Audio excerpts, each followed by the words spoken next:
Okay, the cone of defense. This is not a term that appears in KDF sources. However, it is a term that is useful to us, so it is a thing that we're going to use. And I'm gonna briefly explain what this is, and then we'll go into what makes it work and how it works. But it's the basic idea that that the blade itself can be used as a means of keeping my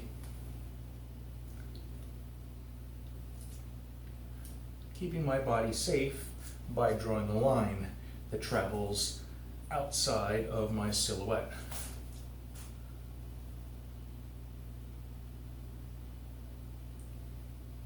And we call this the cone of defense because it forms a cone around our body.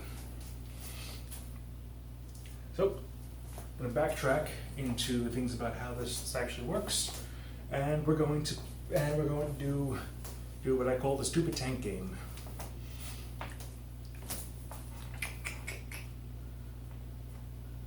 Blah, blah, blah, blah. Yes. So the tank. Stand with.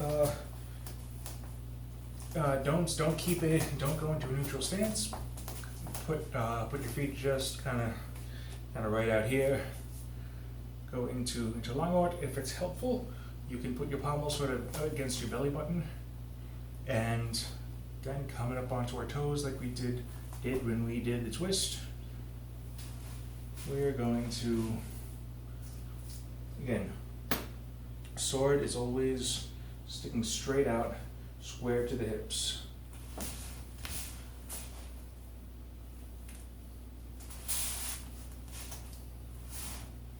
Just like the turret of a tank. Tanks a lot. Hey, hey. That wasn't very funny. Then let's move to the shoulders. And now, what do I mean by that? I'm going to go back into neutral stance. Stand here in Langort. Now from here, remember the center line. Remember that a strong position is one in which the space between the hands is over the center line. So if my hips are squared off to my target, as they are here, and I take the sword and I let it go off to the side. Again, notice that my wrists are straight, just like keeping the same orientation of Langort that I'm in, but this hand is doing that. That is ultimately the difference in these two positions. Here, and just that. Now you notice that this takes my point offline, but if I lower my arms, you see that I'm still in a strong position in which my hands are across my center line. So, if I move my hips and all of this together, then it puts my point back online, and I am still in a strong position.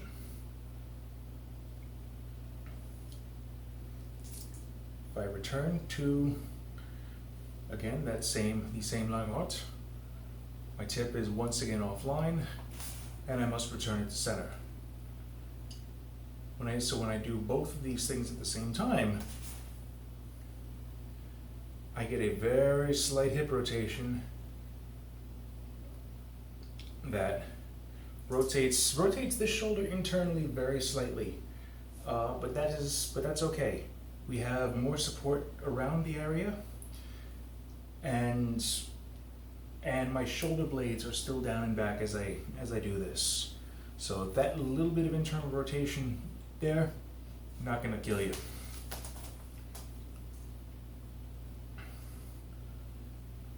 Watch the hips. See how the hips and the shoulders turn together to keep the point on line. I can switch my feet and do this from the other side. In this case, it's not the top hand that's going to be doing the turning. It is the bottom hand. Now, why is that? On this side, I need to form a line off my right shoulder. On this side, I need to form a line off my left shoulder. This means, so if I try to do this by turning up the right hand, then I end up in this position where you see that I'm past my center line. My center line then would be right here, and sure, I could get my hips back. I could get everything back on line, but for one thing, my left arm is bent.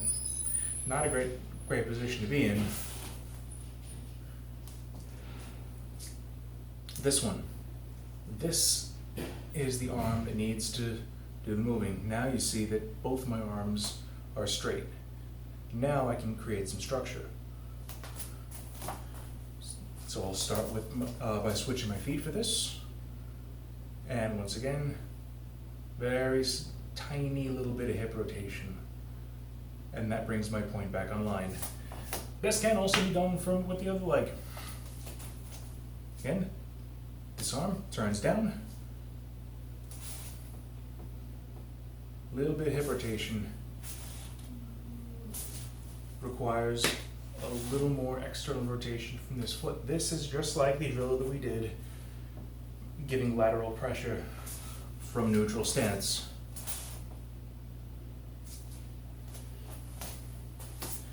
And from here, from this position, we can step in like so.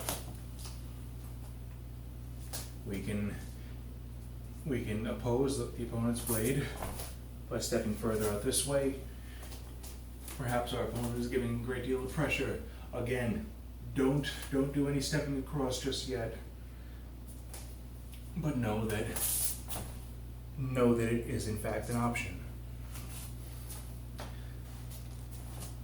And in one moment, I will return to show,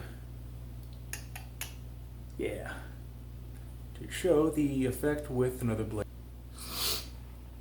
So I have here my handy bicycle repair stand that is also my filthy assistant. And now we can see how this subjection works against another sword. See, this is here.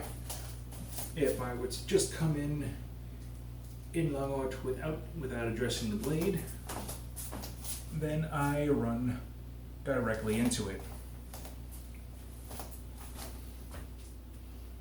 If, however, I subject as we just saw to do, with the extension and the slight hip turn, I move this sword, and I gotta tighten that a little more, give it a little more resistance.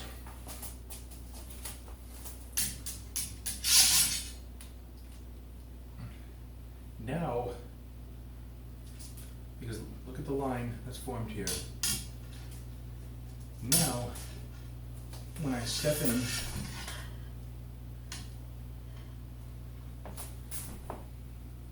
I am perfectly safe from that sword.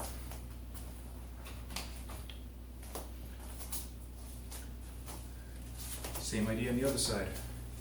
Start with switching feet. And as I step in,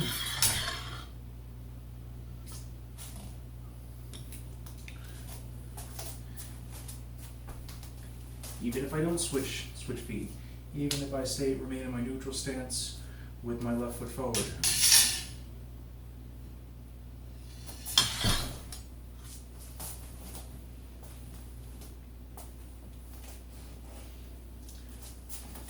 cone of defense draws a line outside of the body. And what's cool about this is just geometry. This works with everything. I can do this with a spear.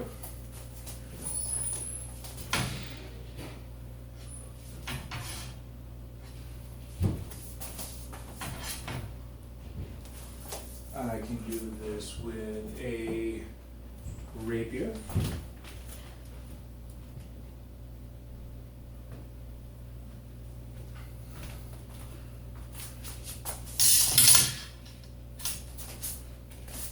Same from the other side. I can do this with a small sword. I can do this with a stick.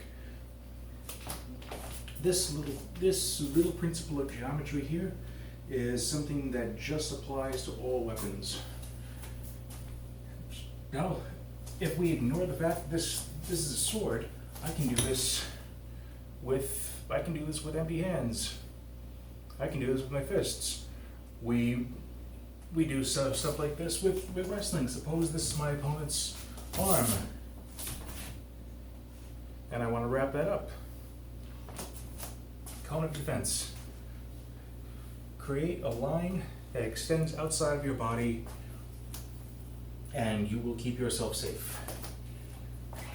I believe this is actually it for the week one stuff. For week one. Yeah. So we've covered a lot, especially here in the videos. The couple of things that I'm going to wrap all of this up with: think with your hips. Keep your shoulder blades down and back. Center is strong. Extend before stepping. Turn your blade to stay safe. Cheers. See you next week.